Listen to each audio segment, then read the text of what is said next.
మిత్రులారా, ఈరోజు ఇందిరమ్మ 107వ జయంతి. ఇందిరమ్మ అంటే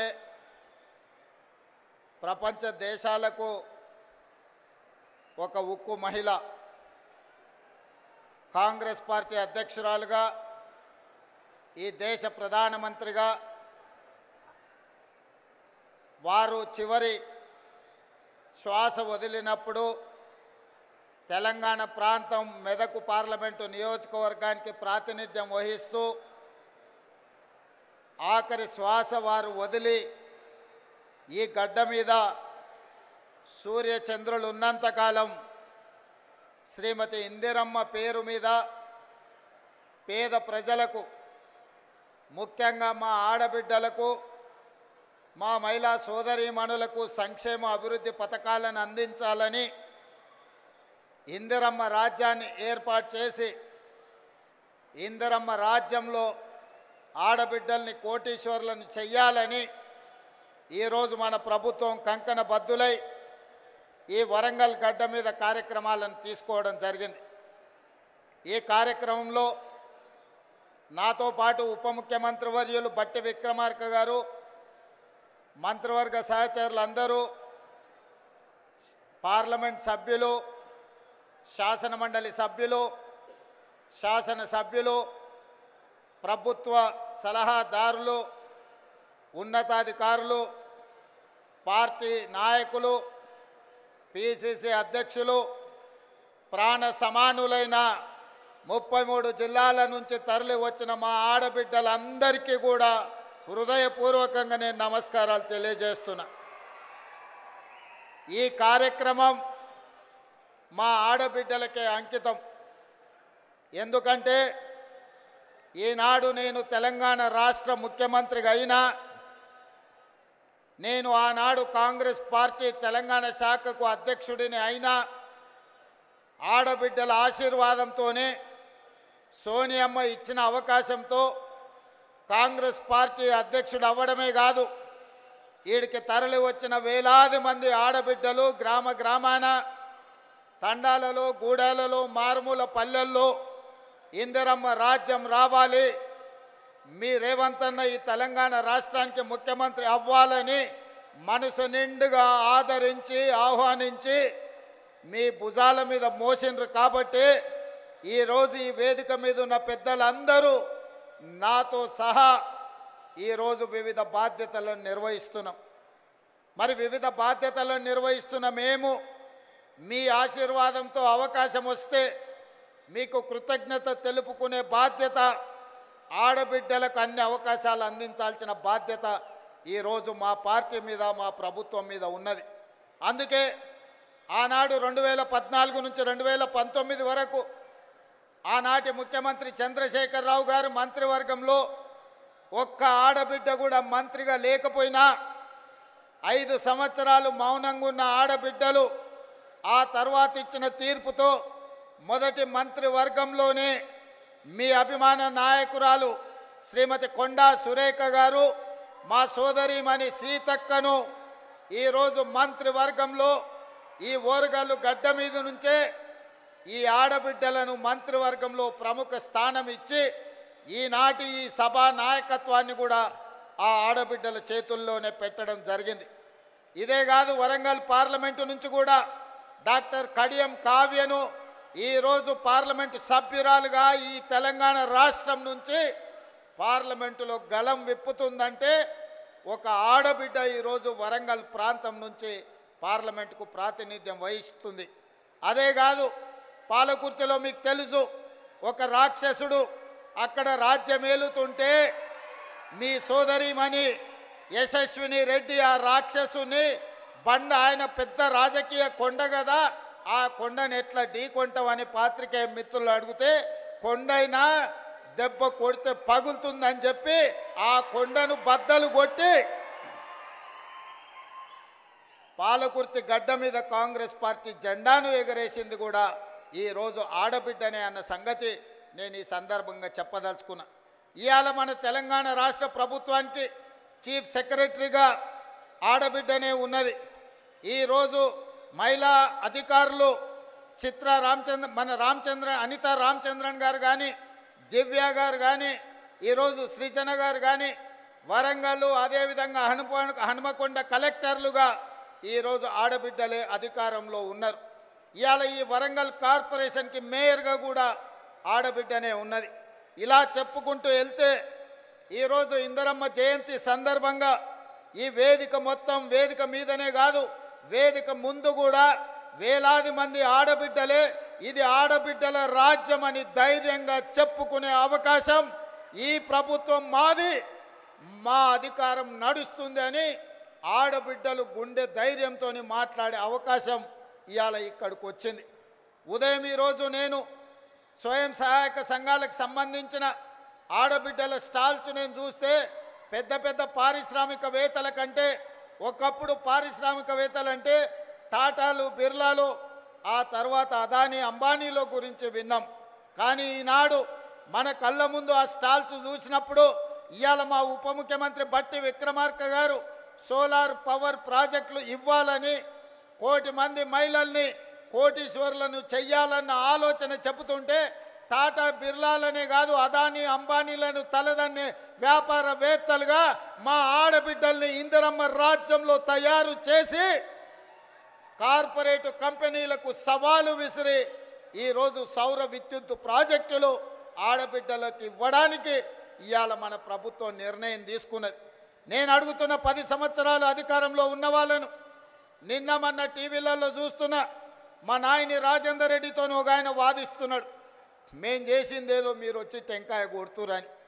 నేను ఆ పెద్ద మనిషికి చెప్పదలుచుకున్నా, కాళోజీ కళాక్షేత్రం కట్టడానికి 10 సంవత్సరాలైనా పూర్తి చేయడానికి మీకు చేతులు రాలేదు అని అంటే ఈరోజు మీ బుద్ధి ఏందో, మీ ఉద్దేశం ఏందో ఇవాళ స్పష్టంగా అర్థమైంది. మీ చేతగాని తనం వల్ల మీరు దద్దమ్మలు కాబట్టే కాళోజీ కళాక్షేత్రాన్ని మీరు పూర్తి చేయలేదు కాబట్టే కాళోజీ కళాక్షేత్రాన్ని పూర్తి చెయ్యాలి అని నాయని రాజేందర్ రెడ్డి 50 సార్లు హైదరాబాద్కు వచ్చి సచివాలయంలో కూర్చొని ఇన్ఛార్జ్ మంత్రి శ్రీనివాస్ రెడ్డి గారితో చర్చించి ఈరోజు బట్టి విక్రమార్క గారితో 45 కోట్ల రూపాయలు ఒక్కటే విడతలో విడుదల చేయించి ఈరోజు కాళోజీ కళాక్షేత్రాన్ని మనం పూర్తి చేసుకోవడం జరిగింది. ఇవాళ నేను గుర్తు చేసుకోదలుచుకున్నా, తెలంగాణ పోరాటానికి, తెలంగాణ పౌరుషానికి మారు పేరు, తెలంగాణ కోసం 4 దిశలా తెలంగాణ వాదాన్ని భావవ్యాప్తి చేయడానికి కాళోజీ ఎంతో కృషి చేసిండు. కాళోజీని గుర్తించని ప్రపంచమే లేదు. కాళోజీ కవిత్వం చదవని వాడు అసలు కవేగాడు, అతడికి చదివే రాదు అనుకునే విధంగా కాళోజీ ఒక బలమైన ప్రభావం మన మీద చూపించింది. అలాంటి కాళోజీ కళాక్షేత్రాన్ని 10 సంవత్సరాలైనా ఆనాటి ప్రభుత్వంలో ఉన్న పెద్దలు పూర్తి చేయకపోతే వచ్చిన తర్వాత నా బాధ్యతగా భావించి కాళోజీ స్ఫూర్తిగా ఇదే ప్రాంగణంలో రైతు సంఘర్షణ సభను ఏర్పాటు చేసి రైతు డిక్లరేషన్ రాహుల్ గాంధీ గారితో చేపించిన తర్వాత తెలంగాణలో కాంగ్రెస్ పార్టీ స్థితిగతులు మారినాయి. అందుకే ఈ కాళోజీ గడ్డ మీద నుంచి, ఈ ఓరుగల్లు పోరాటం నుంచి ఈనాడు తెలంగాణ రాష్ట్రంలో ప్రభుత్వం ఏర్పాటు చేసినాం. మరి అలాంటి ఈ గడ్డ మీద కాళోజీ కళాక్షేత్రం వాయిదాలు పడుతూ ఉంటే చూస్తూ ఊరుకుందామా? ఏది ఏమైనా ఎంత ఖర్చైనా కాళోజీ కళాక్షేత్రాన్ని పూర్తి చెయ్యాలన్న పట్టుదలతోటి ఇవాళ కాళోజీ కళాక్షేత్రాన్ని పూర్తి చేసుకొని ఇందిరమ్మ జయంతి నాడు ఈరోజు మనం ప్రారంభించుకున్నాం. మీరు చేయాలన్న ఆలోచన చేయలే.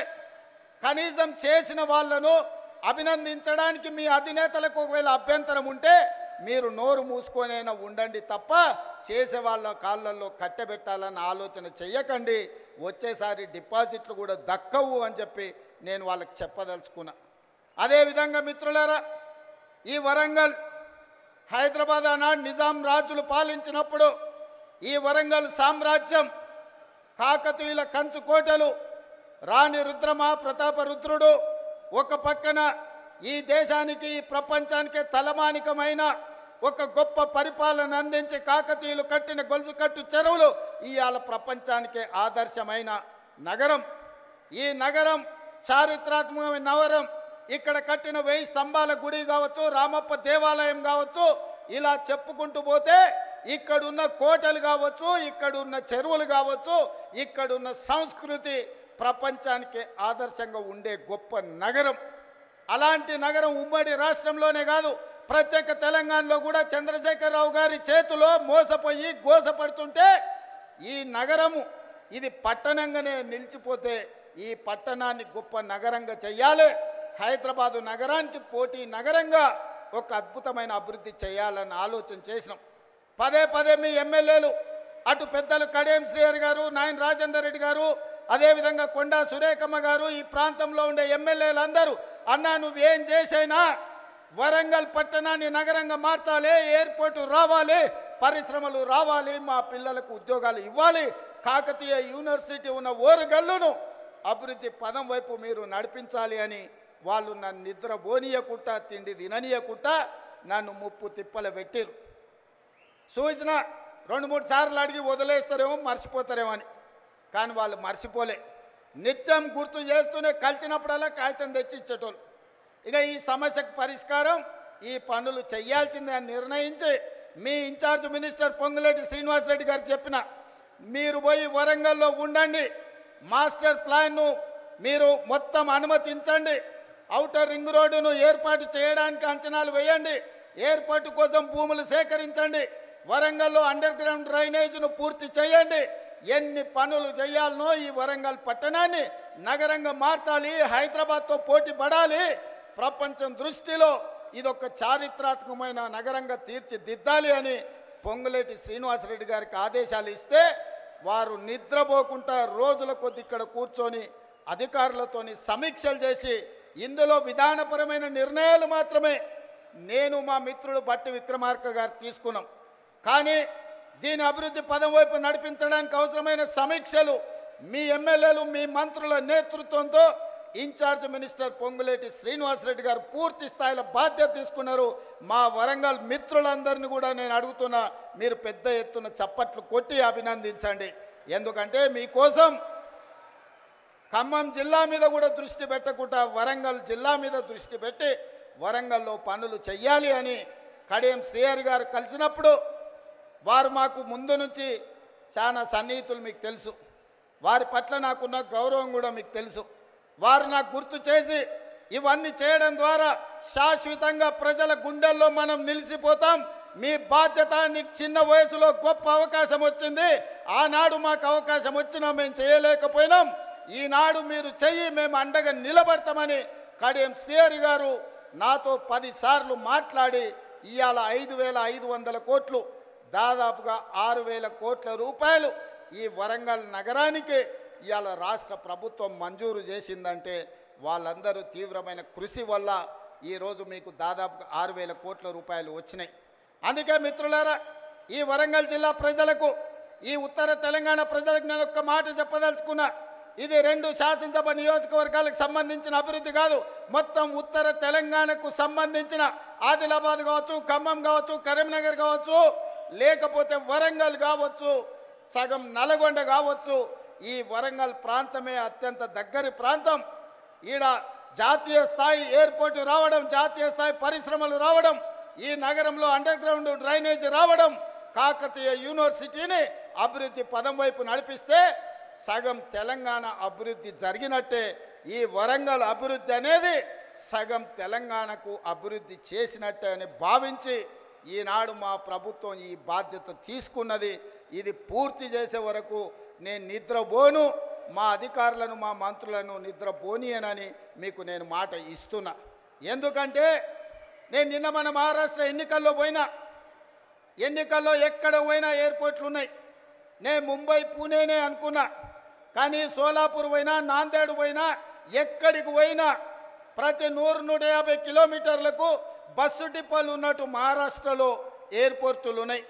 మన పక్కన ఉన్న ఆంధ్రప్రదేశ్లో విజయవాడలో ఉంది, అదేవిధంగా తిరుపతిలో ఉంది, కర్నూలులో ఉంది, కడపలో ఉంది, అదేవిధంగా విశాఖపట్నంలో ఉంది, రాజమండ్రిలో ఉంది. ఆంధ్రప్రదేశ్లో కూడా ఎన్నో ఎయిర్పోర్టులు ఉన్నాయి. ఈ రకంగా ఏ రాష్ట్రం తీసుకున్నా 5, 6, 10 ఎయిర్పోర్టులు ఉంటే తెలంగాణ రాష్ట్రంలో ఒకే ఒక్క ఎయిర్పోర్టు, అది హైదరాబాదు నగరంలో ఉంది. అందుకే నేను అడుగుతున్నా ఈ వేదిక మీద నుంచి కేంద్ర ప్రభుత్వాన్ని, ఇక్కడికి వచ్చిన మా తెలంగాణ ప్రజల్ని, మనకెందుకు ఉండకూడదు? హైదరాబాదే కాదు, వరంగల్లో, కొత్తగూడెంలో, అదేవిధంగా రామగుండంలో, ఆదిలాబాద్లో మనం కూడా 4 ఎయిర్పోర్ట్లు కట్టుకొని ప్రపంచంతో పోటీ పడి పెట్టుబడులు తెచ్చి పరిశ్రమలను ముందుకు తీసుకెళ్ళి ఈ తెలంగాణను అభివృద్ధి పదం వైపు నడిపించే బాధ్యత ఇందిరమ్మ రాజ్యంలో ప్రజా ప్రభుత్వం తీసుకుంటుందని చెప్పి నేను ఈ సందర్భంగా చెప్పదలుచుకున్నా. ఎవరైనా ఈ అభివృద్ధిలో కాళ్ళలో కట్టెబెట్టాలి, మేము చేయలేదు కాబట్టి వీళ్ళు కూడా చెయ్యొద్దు అని కుట్రలు కుతంత్రాలు చేస్తే వాళ్ళు ఊచలు లెక్క పెట్టాల్సి వస్తుందని చెప్పి నేను ఈ వేదిక మీద నుంచి స్పష్టంగా చెప్పదలుచుకున్నా.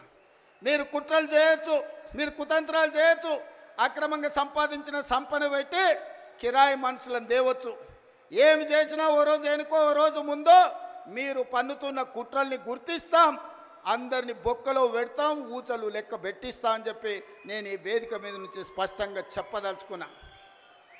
ఇవాళ ఒకడొకడు మాట్లాడుతున్నాడు. ఒక ఆయన పెద్ద మనిషి మా వచ్చి అన్నాడు, 10 నెలలనే తెలంగాణ ప్రజలు ఏం కోల్పోయారో వాళ్ళకి తెలిసిందని. ఏం కోల్పోయినరా? మా ఆడబిడ్డలకి ఇవాళ స్వేచ్ఛ వచ్చింది 10 ఏళ్ళ తర్వాత. సంఘాలలో ముందుకు వచ్చిండ్రు. మేము ఇవాళ ఆడబిడ్డల్ని కోటీశ్వరులను చేయాలనుకున్నాం. దాదాపుగా ఈ సంవత్సరంలో 34,000 కోట్ల రూపాయలు సంఘాలకు సహకారం అందించాలని ఇవాళ మేము అనుకున్నాం. ఆడబిడ్డలకు అదాని అంబానీలకే పరిమితమైన సోలార్ పవర్ ప్రాజెక్టులు ఇవాళ మా ఆడబిడ్డలకు మహిళా సంఘాలకు ఇచ్చి వాళ్ళని పారిశ్రామికవేత్తలను చేసి కోటీశ్వరులను చేయాలనుకున్నాం.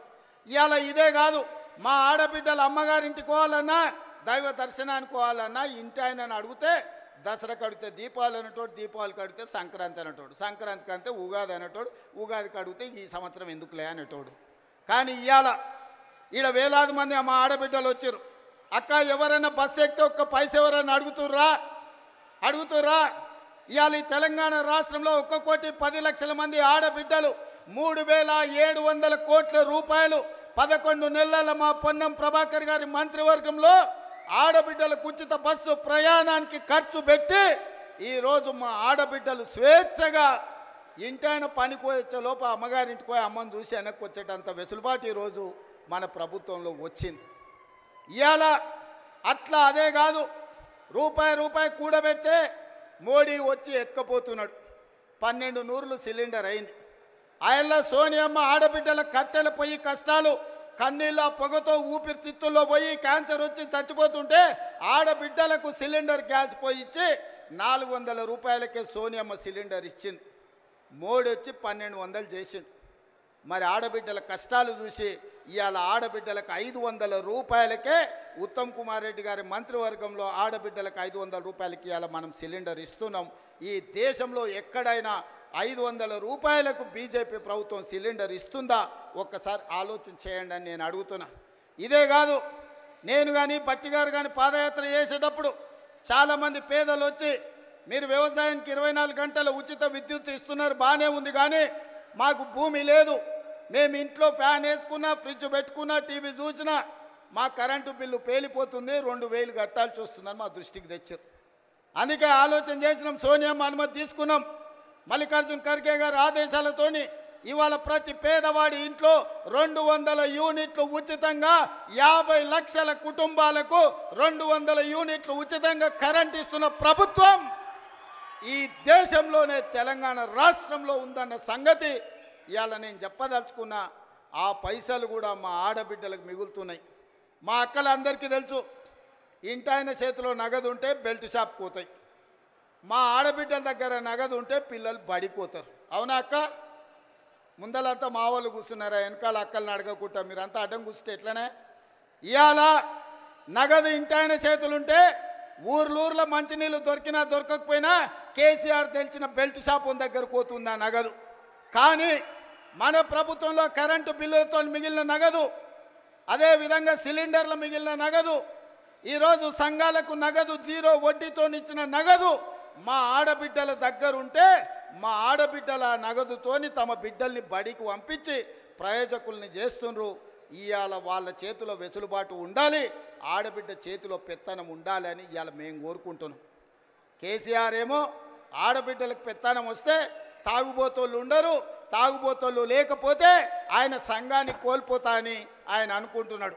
ఎందుకంటే ఈ రాష్ట్రంలో తాగుబోతుల సంఘానికి ఏకగ్రీవ అధ్యక్షుడు ఎవడని ఉన్నాడా అంటే ఆయన కేసీఆర్. ఈ వేదిక మీద నిఖత్ జరీన్ ఉన్నది, ఆ అమ్మాయి బాక్సింగ్కు ఛాంపియన్. ఈషా సింగ్ ఉన్నది, ఆ అమ్మాయి స్పోర్ట్స్కు ఛాంపియన్. అదేవిధంగా దీప్తి అని వరంగల్ నుంచి పారామెడికల్లో కాంస్య పథకం తెస్తే ఈరోజు ప్రభుత్వ ఉద్యోగం ఇచ్చినాం. వాళ్ళందరూ క్రీడలకు, సానియా మిర్జా టెన్నిస్కు బ్రాండ్ అంబాసిడర్. ఇట్లా చెప్పుకుంటూ పోతే ఒక్కొక్కరు ఒక బ్రాండ్కు అంబాసిడర్లు. కానీ మన కేసీఆర్ దేనికి బ్రాండ్కి అంబాసిడర్ అయ్యా? ఫుల్కో హాఫ్కో బ్రాండ్ అంబాసిడర్ ఆయన. అందుకే ఈ రాష్ట్రాన్ని మొత్తం ఒక తాగుబోతుల సమూహంగా మార్చి ఊర్లూరులో బెల్ట్ షాపులు తెచ్చి మందులని మనుషుల్ని మందులో మత్తులో ముంచి ఆలోచన చెయ్యకుండా చేసి అధికారంలో కూర్చోవాలి అనుకున్నాడు.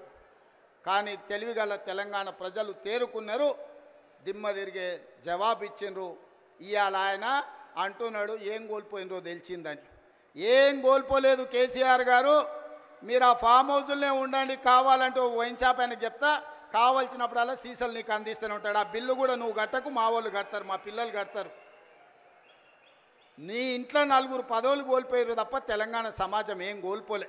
నీ నౌకరి పోతే తెలంగాణ నిరుద్యోగ యువకులకు, నీ తండ్రి కొడుకుల నౌకరి ఊడగొడితే తెలంగాణ నిరుద్యోగ యువకులకు 10 నెలల 50,000 ఉద్యోగాలు ఇచ్చిన ప్రభుత్వం ఈ దేశంలో ఏదైనా ఉంది అంటే అది ఇందిరమ్మ ప్రభుత్వం. ఆ ఇందిరమ్మ ప్రభుత్వంలో 50,000 ప్రభుత్వ ఉద్యోగాలు ఇచ్చిన ఘనత నా మంత్రివర్గ సహచరులదని నేను ఈ వేదిక మీద నుంచి గర్వంగా నేను చెప్పదలుచుకున్నా. అదేవిధంగా ఇవాళ నీ కొడుకు నీది నౌకరి ఊడగొడితే ఇవాళ 23 లక్షల రైతు కుటుంబాలకు 25 రోజుల్లో మా భట్టి గారి చేతుల మీద 18,000 కోట్ల రూపాయల రైతు రుణమాఫీ చేసిన రాష్ట్రం ఈ దేశంలో ఉందంటే అది నా తెలంగాణ, నా ప్రభుత్వం, నా సహచర మంత్రివర్గ సభ్యుల సహకారంతో రైతులకు ఈరోజు 18,000 కోట్ల రూపాయల రుణమాఫీ చేసినాం. ఇంకా కొంతమందికి రావాలి నాకు తెలుసు, అక్కడక్కడ ఇంకా కొంతమందికి తప్పులతోనో ఖాతాల నెంబర్లు సరిగ్గా లేకనో చిన్న చిన్న కారణాల చేత ఇంకా కొంచెం బకాయి ఉంది.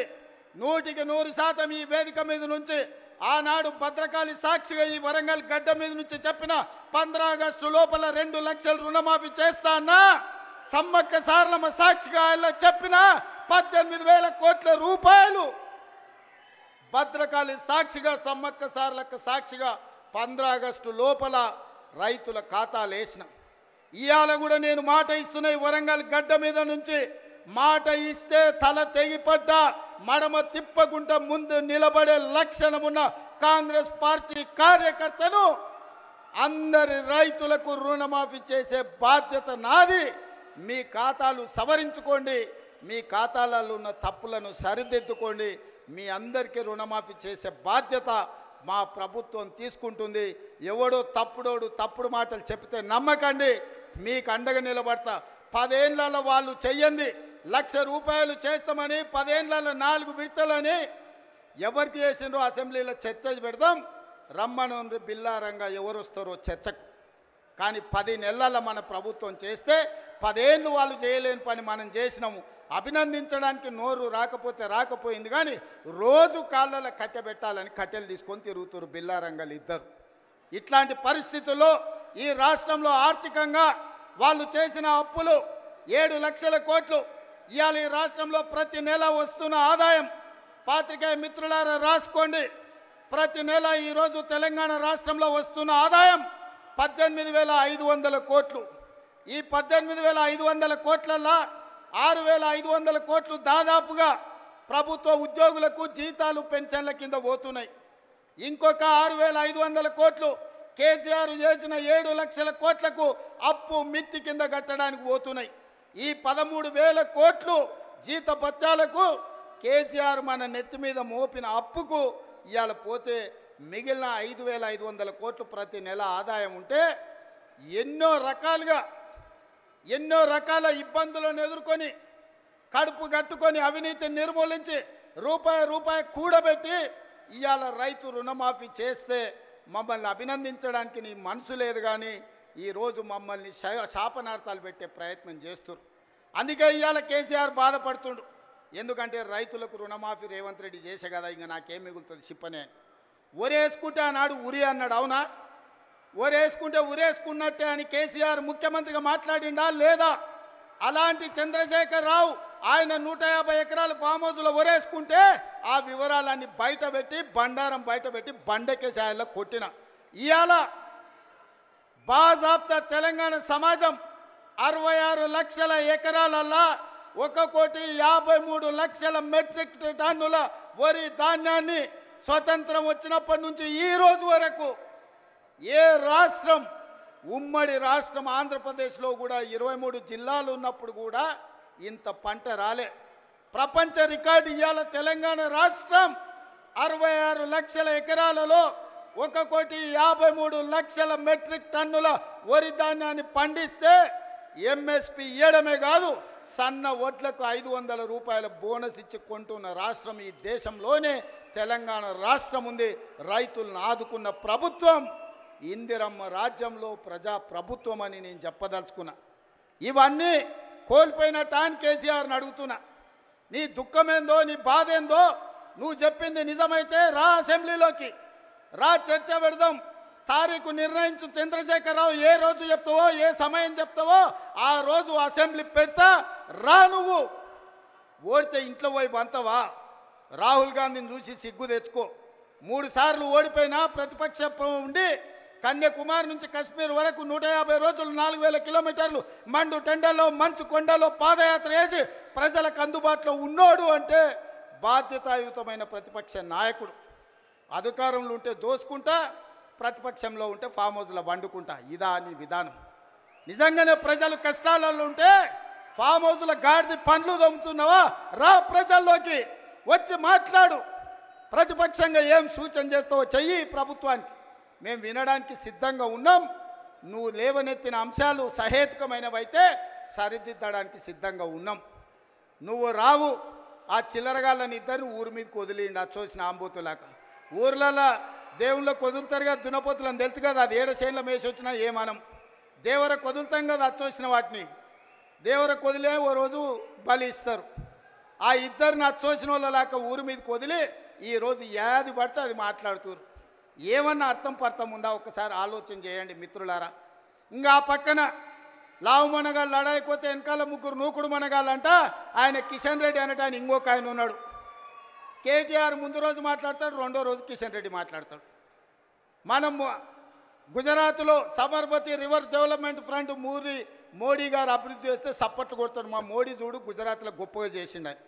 కానీ అదే Musi river development front Hyderabad నగరంలో ప్రపంచానికి ఆదర్శంగా ఉండేట్టుగా మనం చేద్దామంటే వద్దు, నేను అడ్డం పడుకుంటా అంటాడు. నేనన్నా నువ్వు మోడీ గులాంవా, గుజరాత్ గులాంవా, ఎందుకు అడ్డం పడుతున్నావని. సిగ్గు లేకుండా నేను మోడీ గులాంని అంటుండు. ఆయన నన్ను అంటుండు సోనియమ్మకు నువ్వు గులాంవా అని. నేను ఒక్క మాట ఈ వేదిక మీద నుంచి స్పష్టంగా చెప్పదలుచుకున్నా. 60 ఏళ్ళ ఆకాంక్ష, 1200 మంది బిడ్డల ఆత్మ బలిదానాలు జరిగిన తెలంగాణ రాష్ట్రం రాకపోతే, కన్న తల్లిగా గొప్ప మనసుతో ఆంధ్రప్రదేశ్లో పార్టీ చచ్చిపోయినా ఈ తెలంగాణ రాష్ట్రాన్ని ఇచ్చిన సోనియమ్మ మా అమ్మ, సోనియమ్మ మా అమ్మ, మా 4 కోట్ల తెలంగాణ బిడ్డలకు కన్న తల్లి. ఆమెకు ఊడిగం కాదు, ఆమె కాళ్ళు గడిగి ఆ నీళ్లు నెత్తి మీద చల్లుకున్నా అది తక్కువనే అవుతుంది. కిషన్ రెడ్డి, ఇప్పటికైనా నీ పాపాలు కడుక్కోవడానికి రా. సోనియమ్మ కాళ్ళు గడిగి మన ఇద్దరం నెత్తి మీద చల్లుకుంటే మోడీకి ఊడిగం చేసినందుకు కొంతైనా నీకు ప్రక్షాళన జరుగుద్ది అంటున్నా. పార్లమెంటులో నిటారుగా నిలబడి ఈ దేశ ప్రధానమంత్రి నరేంద్ర మోడీ తెలంగాణ రాష్ట్రాన్ని సోనియమ్మ పార్లమెంటు తలుపులు బంద్ చేసి దుర్మార్గమైన పని చేసి తల్లిని చంపి పిల్లని బతికించింది. తెలంగాణ రాష్ట్ర ఏర్పాటునే అపహాస్యం చేసిన నరేంద్ర మోడీ తెలంగాణ ద్రోహి. అలాంటి తెలంగాణ ద్రోహికి నువ్వు బానిసవై గులామువై నువ్వు గుజరాత్ పోతే నువ్వు గుజరాత్ పోయి గార్దులను కాసుకో. కిషన్ రెడ్డి, ఈ తెలంగాణలో ఒక్క నిమిషం కూడా నీకు ఉండడానికి అర్హత లేదని నేను చెప్పదలుచుకున్నా. ఇన్ని రోజులు నువ్వు అంటే గౌరవ మర్యాద ఉండే, అందుకే మాట్లాడేటప్పుడు ఆచితూచి మాట్లాడేటోని కిషన్ రెడ్డి గురించి. కానీ కిషన్ రెడ్డి మీద ఉన్న గౌరవం నాకు 100% పోయింది. తెలంగాణ రాష్ట్ర ఏర్పాటుని వ్యతిరేకించి తెలంగాణ రాష్ట్ర పౌరుషాన్ని అవమానించిన నరేంద్ర మోడీకి నువ్వు గులాంగా మారినవంటే నువ్వు తెలంగాణ బతకడానికి అర్హత కోల్పోయినావు కిషన్ రెడ్డి. తట్టపెట్ట జరుపుకొని నడువు గుజరాత్కు నువ్వు ఆన్ని పోయి గులాంగిరి చేసుకో. నేను మళ్ళొక్కసారి చెప్పదలుచుకున్నా, సోనియమ్మ కనికరం వల్ల, సోనియమ్మ త్యాగం వల్ల 60 సంవత్సరాల మా తెలంగాణ రాష్ట్ర స్వప్నం నిజమైంది. ఇవాళ సోనియమ్మకి ఎంత చేసినా తక్కువే. ఆ సోనియమ్మ కాళ్ళు గడిగి నెత్తి మీద చల్లుకోవడానికి మేమందరం సిద్ధంగా ఉన్నాం. ఇది అవమానంగా కాదు, ఆత్మ గౌరవంగా మేము భావిస్తున్నాం కిషన్ రెడ్డి. ఆ తల్లే లేకపోతే ఈ తెలంగాణ రాష్ట్రమే లేదు. ఈ తెలంగాణ రాష్ట్రంలో ఆత్మ గౌరవంతో ఇంత వేలాది మంది మనం సభ జరుపుకునేటోళ్ళం కాదు కిషన్ రెడ్డి. ఇప్పటికైనా తెలుసుకో, ఉద్యోగం మోడీ ఇచ్చిండు అనుకుంటున్నామేం. నీకు ఉద్యోగం ఇచ్చింది సికింద్రాబాద్ ప్రజలు. నీ ప్రజలకు కృతజ్ఞతగా ఉండు, నీ ప్రాంతానికి కృతజ్ఞతగా ఉండు.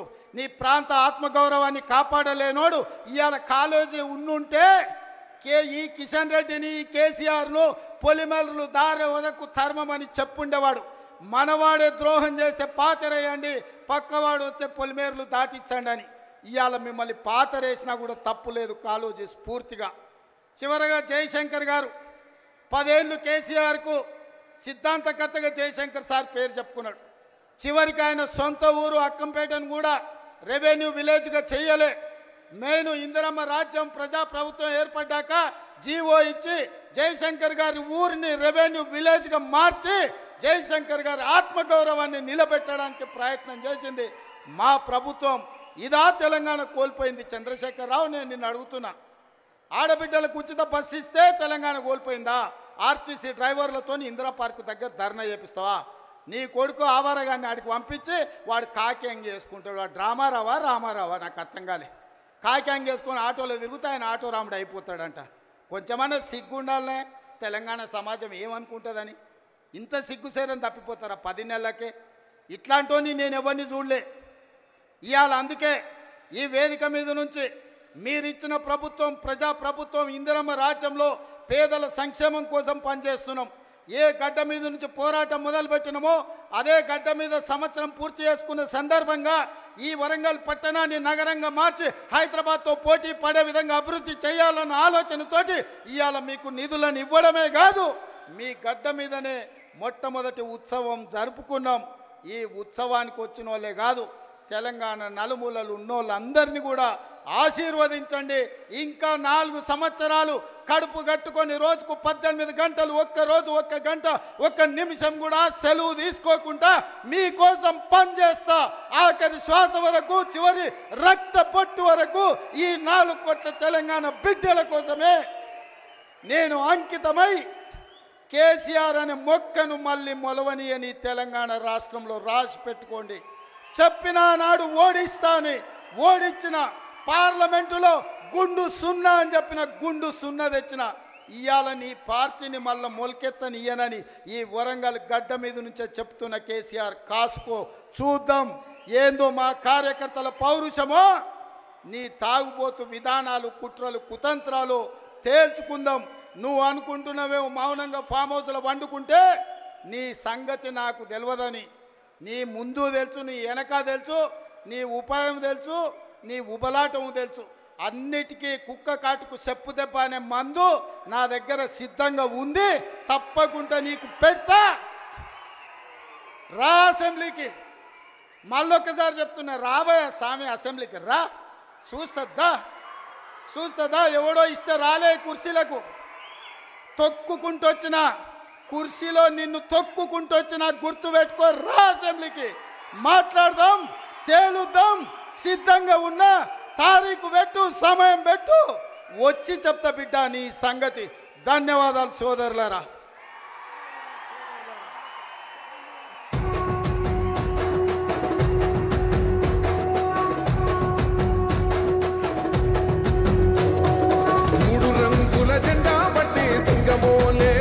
గౌరవనీయులైన ముఖ్యమంత్రి గారు ఇప్పుడు వరంగల్ హనుమకొండ జిల్లా సమాఖ్య అధ్యక్షులు రాణి రుద్రమదేవి మహిళా జిల్లా సమాఖ్య, కాకతీయ జిల్లా సమాఖ్య వారికి అసలైన తొలి వెలుగు Follow WhatsApp at Toli Velugu Official.